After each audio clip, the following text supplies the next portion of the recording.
مجھے ڈر لگتا ہے اللہ تبارک و تعالیٰ کے عذاب سے کہ یہ پوری عالم اسلام اس وقت جس بے غیرتی میں، بے حسی میں، بے حمیتی میں گرفتار پھنسا ہوا ہے، کہیں اللہ تعالیٰ کو ناراض کر کے یہ پورے عالم اسلام کے لیے تباہی کا پیش خیمہ نہ ہو۔ رمضان کا مہینہ مواسات کا مہینہ پیدا ہو، تم اپنے گلے چھڑے اڑا رہے ہو، تم افطار کی دعوتیں کر رہے ہو، تم لوگوں کو کے لیے کھانے تیار کر رہے ہو، ہنسی اڑا رہے ہو، عیاشیاں کر رہے ہو، اور تمہارے بھائی، تمہاری بہنیں، تمہارے بچے، تمہاری اولاد ذبح ہو رہی ہے، تاریخ کے بدترین طریقے پر ذبح ہو رہی ہے۔ 30,000 سے زیادہ بچے، عورتیں، مرد بے گناہ شہید کیے جا چکے ہیں۔ تمہارے کانوں پر جوں نہیں رنگتی اور کہتے ہو ہم رمضان منا رہے ہیں، ہم رمضان کا استقبال کر رہے ہیں۔ رمضان کا استقبال دعوتوں سے ہوتا ہے، رمضان کا استقبال بڑے بڑے کھانے کا انتظام کرنے سے ہوتا ہے، رمضان کا استقبال اللہ کے حکم کی تعمیل سے ہوتا ہے۔ کیا کیا تم نے اس رمضان کے اندر اپنے فلسطینی بھائیوں بہنوں کے لیے؟ کسی نے، ہر شخص اپنے منہ میں ڈال، اپنے گریبان میں منہ ڈال کر سوچے کیا کیا اس نے؟ ان کی مدد کے لیے کوئی ایک پیسہ تم نے خرچ کیا؟ ان کے لیے رات کو اٹھ کر اپنے بارگاہ الہی میں کوئی دعا کی؟ یہ تو کم از کم تمہارے اختیار میں تھا۔ اے عام مسلمان، تیرے ہاتھ میں حکومت نہیں تھی، تیرے ہاتھ میں فوج نہیں تھی، تیرے ہاتھ میں طاقت نہیں تھی، لیکن تو اللہ سے تو مانگ سکتا تھا۔ تو اپنے جتنے کے تیری جیب میں پیسے تھے وہ کم از کم لا کر وہ کسی طرح بھجوانے کی کوشش کر سکتا تھا، جبکہ راستے کھلے ہوئے ہیں۔ تو نے تو یہ نہیں کیا۔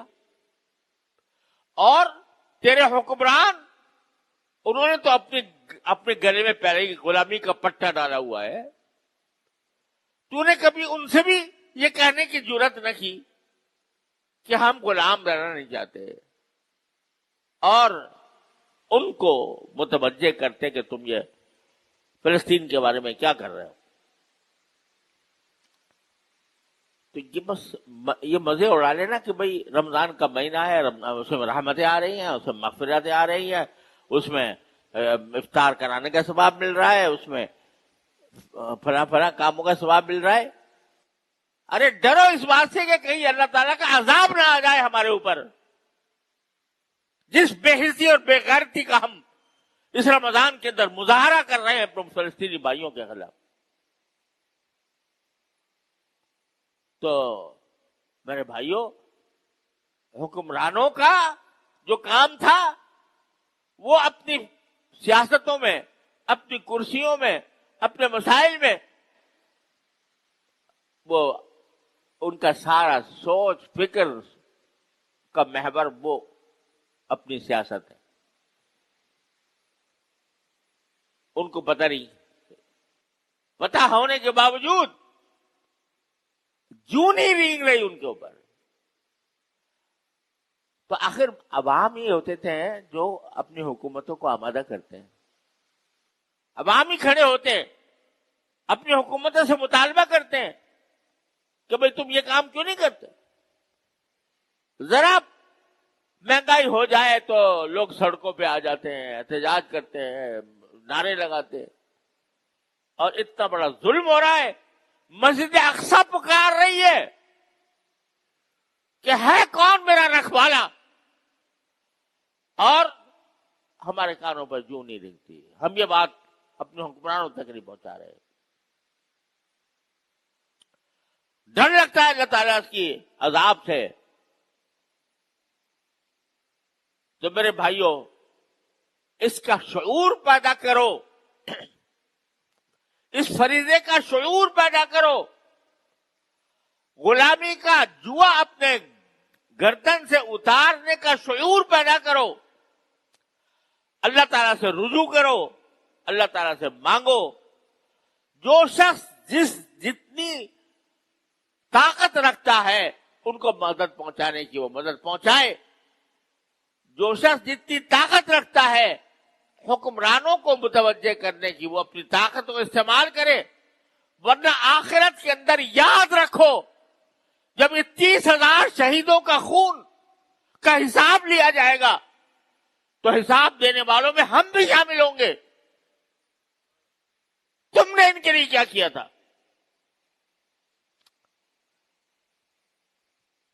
اتنا نہیں ہو سکتا تم سے کہ تم ایک دن کی آمدنی کا 1 روپیہ تم ان کے واسطے مخصوص کر دو اور اپنی آمدنی میں سے کچھ حصہ اپنے مظلوم بہن بھائیوں کے لیے پہنچانے کا انتظام کرو.